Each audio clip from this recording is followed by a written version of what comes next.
Good day everyone, my name is Margarita and today I'm going to demonstrate of how to assess a cardiovascular system. Prior to the conduct of the procedure, I have been already checked the client's medical record and the doctor's order. Now I had already been prepared the necessary equipment that I need for assessing the cardiovascular to save some time and effort. Lastly, I'm going to perform a hand hygiene to prevent cross-contamination and infection to my client and to myself.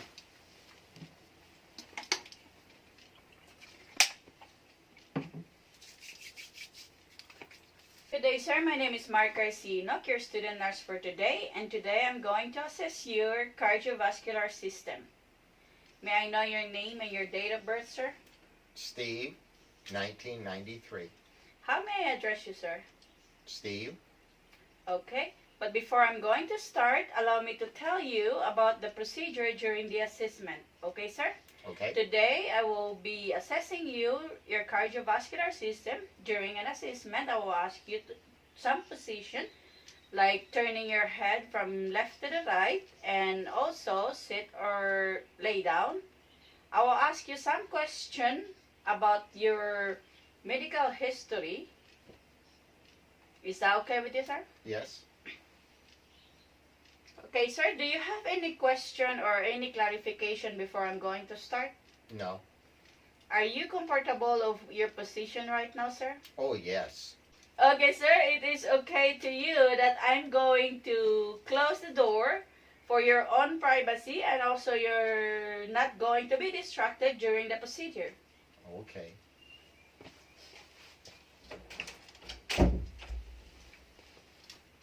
Sir, I assure you all the information that I will gather during the assessment, it will be private and safe. Now I'm ready to assess the jugular vein. Jugular venous pressure, or JVP, is measurement of the highest oscillation point or meniscus of the jugular venous pulsation.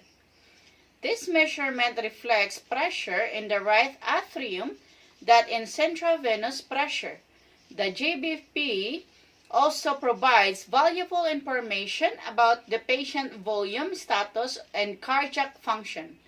Estimating the patient GBP is one of the most important frequently used skills of physical examination and often the first steps of the cardiovascular system.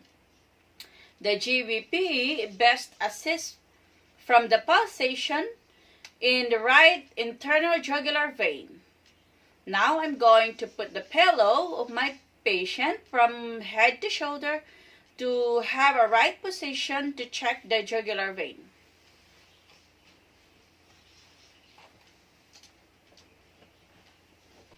Then, adjust the patient gown and the drape necessary. Examine both sides of the neck and turn the patient head slightly to the left since the physical examination is conducted from the patient's right side.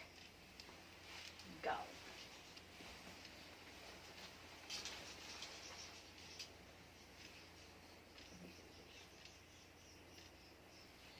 Sir, can you tell me about your health history? Or have you ever had any heart problem in the past? No. How often did you exercise, sir? Twice a day. Do you smoke or use tobacco products? No. Okay, sir. Thank you. Can you please turn your head to the left? Thank you. Then find the internal jugular venous pulsation. Look for the oscillation point along the sternomastoid muscle between the clavicle and the angle of the jaw, or just the posterior sternomastoid. Internal jugular pulsation have a soft, undulating quality, usually with 3 elevation per heartbeat, 2 of which here visible and 2 throats per beat. Using this 3x5 card and the ruler, I'm going to measure the oscillation point of the pulsation in the right internal jugular vein. Make sure one of the edge of the card is at the point of the oscillation, point of the pulsation in the right internal jugular vein. Make sure one of the edge of the card is at the point of the oscillation of the jugular venous pulsation, making sure to keep the card horizontal. Read the vertical distance where the card crosses the roller. This measure identifies the jugular venous pressure of the GBP or GBP. The vertical distance in the centimeters above the sternal angle where your card crosses the ruler, round your measurement off to the nearest centimeter.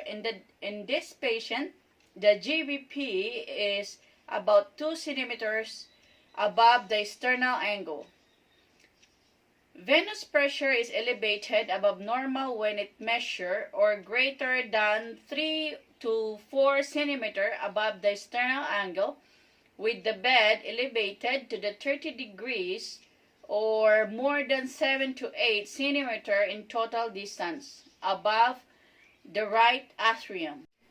These steps allow you to make an accurate measurement of the GBP that is important for assessing the intravascular volume status in the pilimium hypervolemic or hypovolemic patient. In hypervolemic patient, the GBP can be as high as the angle of the jaw. In the hypovolemic patient, the GBP may be below to the sternal angle. Now let's proceed to the assessment of the carotid arteries.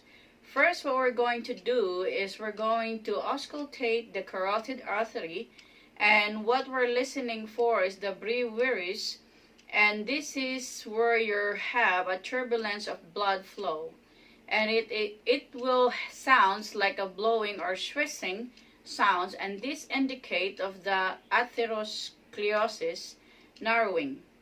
Now what you want to do is you want to use the bell of the stethoscope, and we're going to listen the 3 different places to get the really good assessment. We're going to listen the angle of the jaw, the middle cervical area on the neck, and lastly, the base of the neck. We have to always remember to press lightly with the bell of your stethoscope, and whenever you're doing that, you're just pressing lightly because you don't want to create any false bruit or compromise circulation by narrowing the arteries. And what you want to do, whenever you do this, you want to have a patient take a breath and have them to exhale and hold it in for a second while you're listening, so you're not hearing breath sounds and it won't mess with the sounds that you're hearing. So we're going to listen real fast. Sir, please turn your head to the left.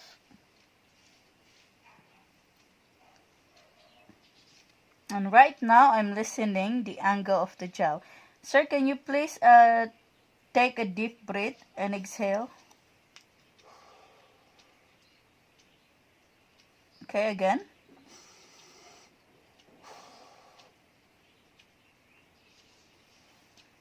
The lastly is the base of the neck.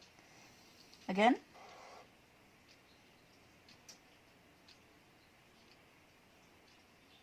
Okay. Thank you, sir.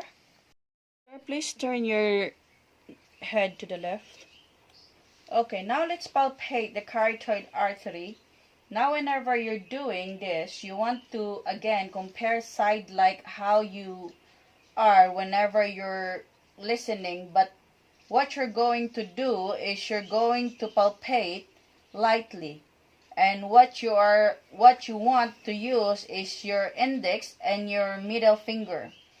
Do not use the thumb, and avoid putting too much pressure on the carotid sinuses, which is up in this area.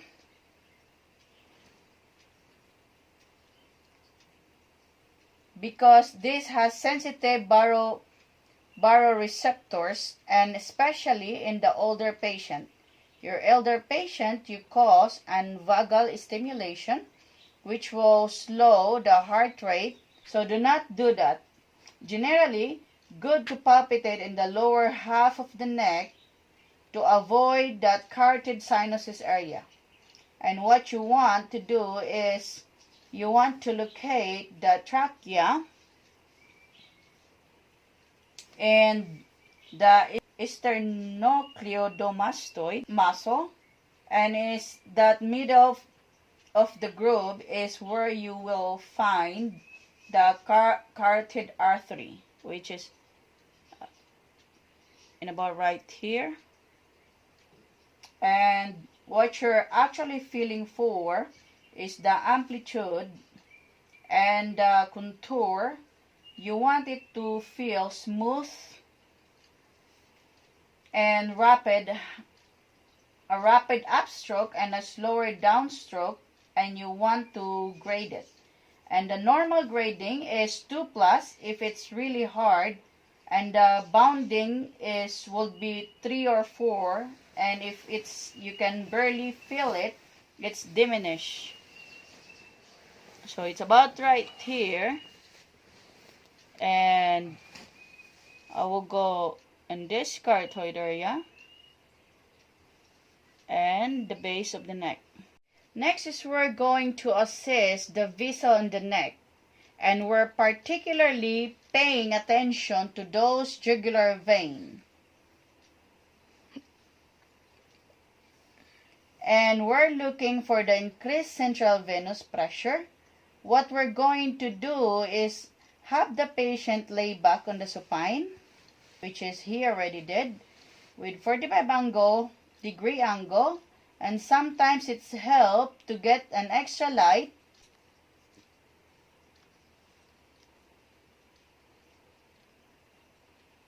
so you can shine it on the neck, so you can see the vessel very good. And what we're going to do first, we're going to look for the external mastoid. It's right here.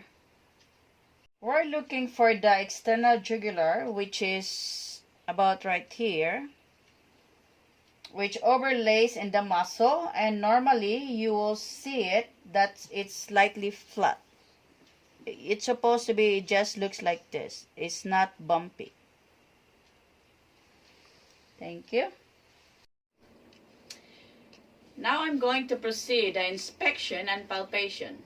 Let's begin with the inspection and palpation. Keep the patient in 30-degree angle and supine position.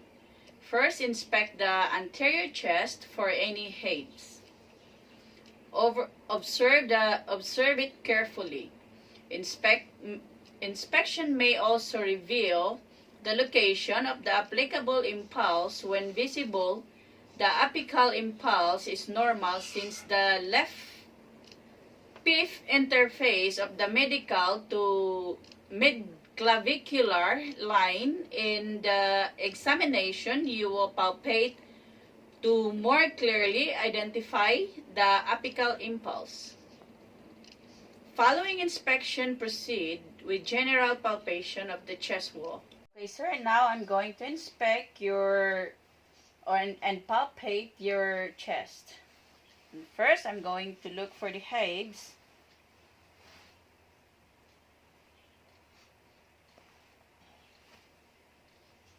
Okay.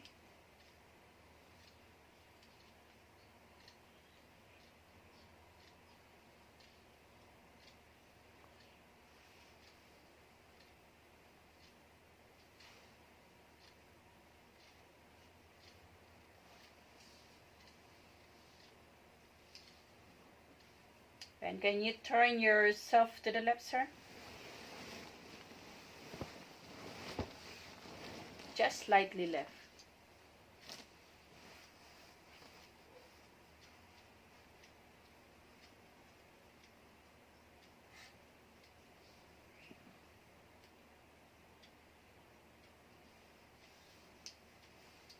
Can you go back? Lay back down.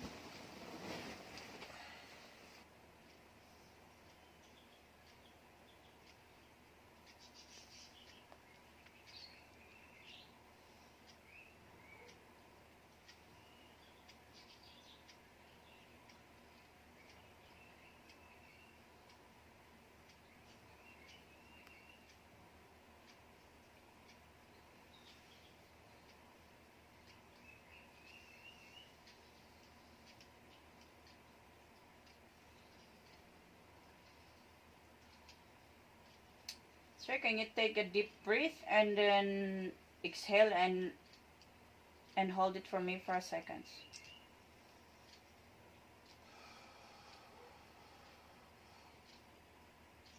That's good.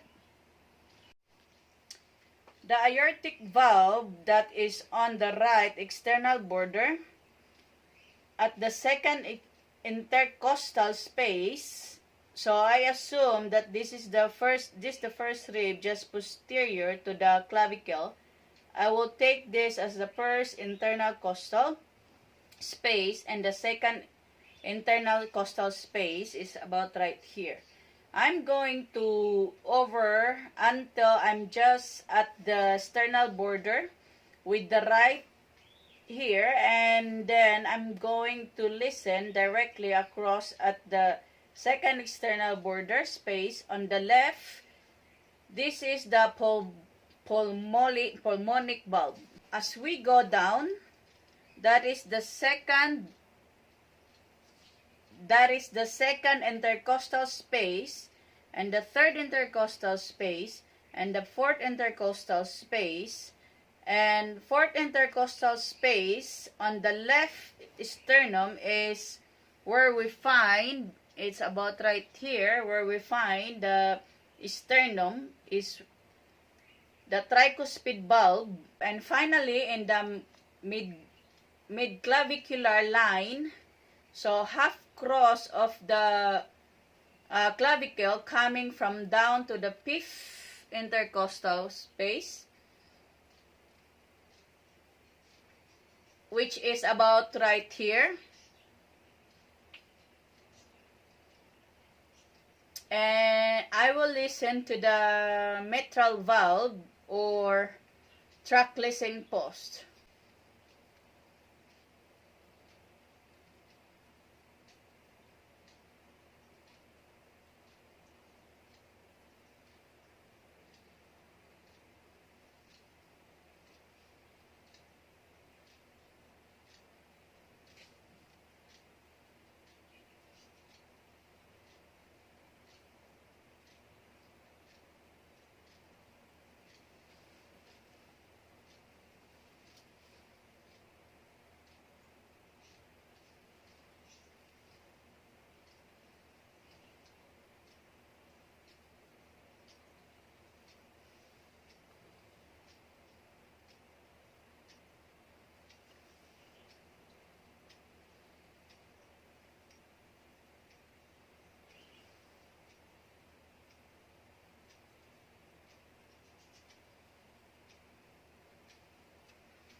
Okay, thank you, sir.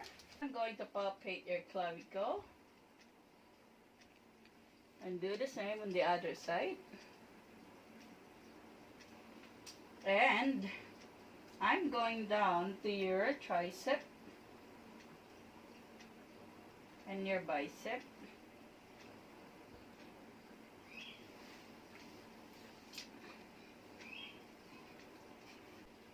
And then the epitupillular nodes.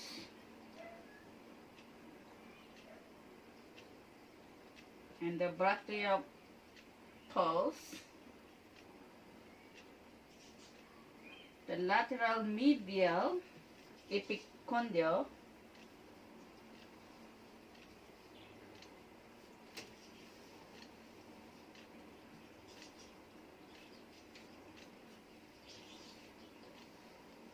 And down to the radial and ulnar styloid.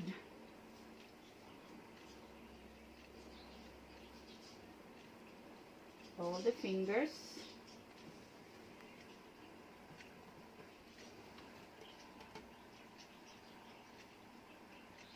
Inspect also the carpal bones, the capillaries.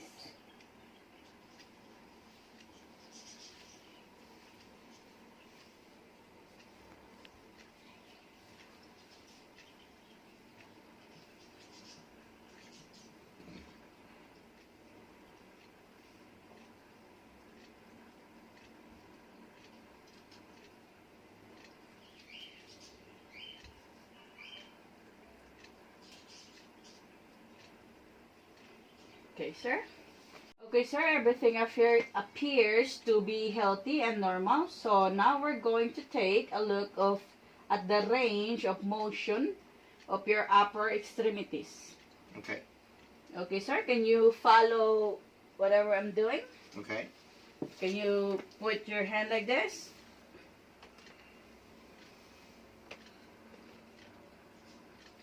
Okay, and sideways, go up. And go like this. And then go like this. And go like this. And then now put down here. And you have to resist. That's good. Put it down. Now can you go like this? And go like this. Again. And resist me.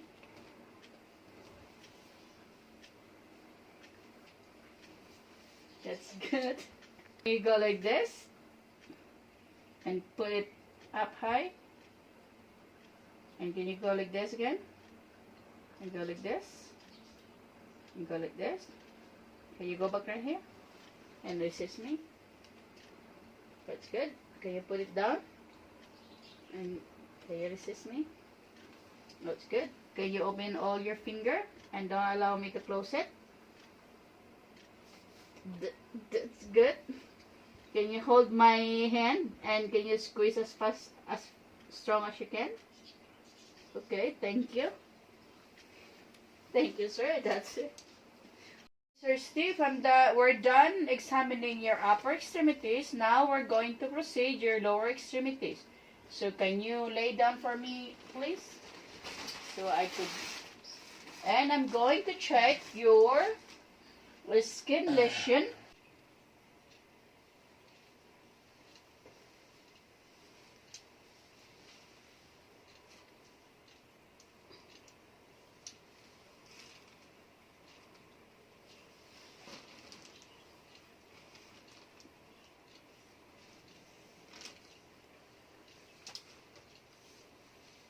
Okay, sir. Now I'm going to palpate your hip joint. That's good. Now I'm going down to your knee, to your thighs and knee.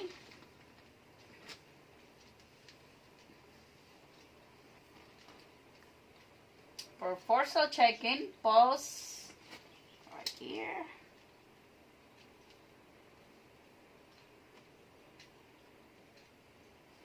And cis.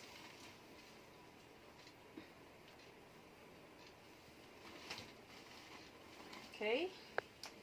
And calcaneus lateral and medial malleoli. And I'm also checking your toe.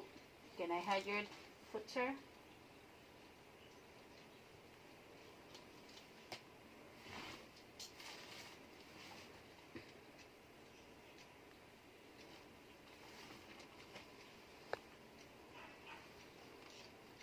Okay, thank you.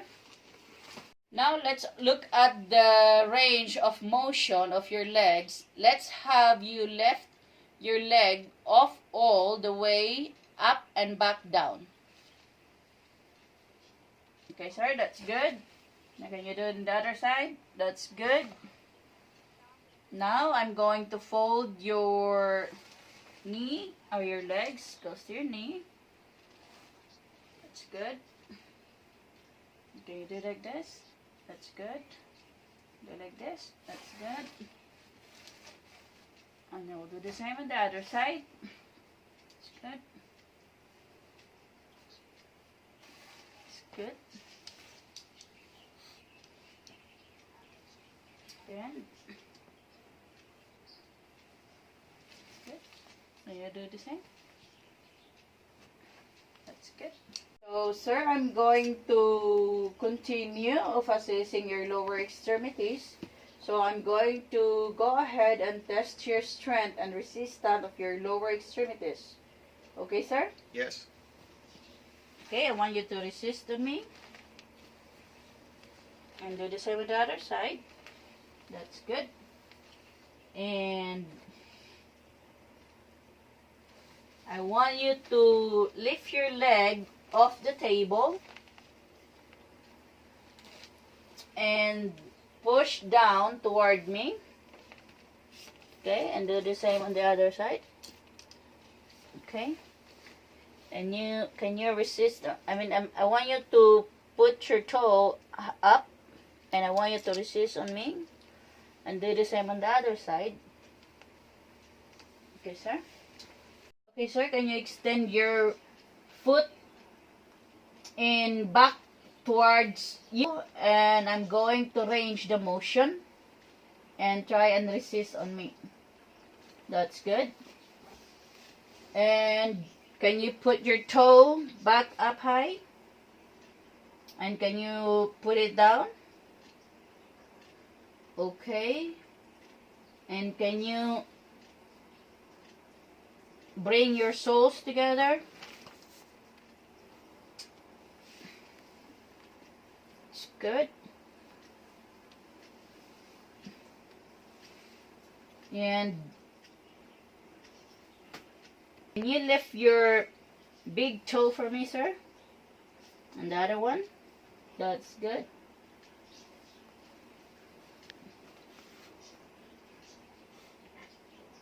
And go back down. That's good. And I will put some pressure, sir, and I want you to resist on me. That's good. Thank you, sir. Okay, sir, I want you to stand up. And I'm going to... Can you turn your back on me? Okay, now I'm going to check any lesion or discoloration. Okay.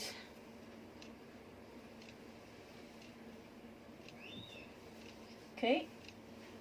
And can you bend down, sir? Can you bend down? Okay, I'm checking your spine now, which is really good. Okay, sir, thank you. Can you lean backward for me, please? That's good. How about on the side, on the left? And do it also on the right. And that's good. So, sir, now we're done assessing your cardiovascular.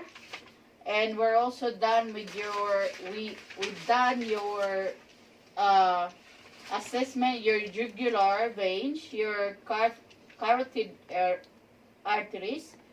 We inspect also and palpation, and also we auscultation, and we examine your upper extremities and your lower extremities. And now we're done to our assessment. Sir, do you have any concern or clarification about our assessment for today? Nope. Okay, sir. Sir, thank you for your cooperation for your cardiovascular system assessment. And if you had any question or clarification, you could call me anytime and I will be there. And I'm going to document all this. Sir, I assure you all the information that I've been gathered during an assessment is gonna be safe and secure.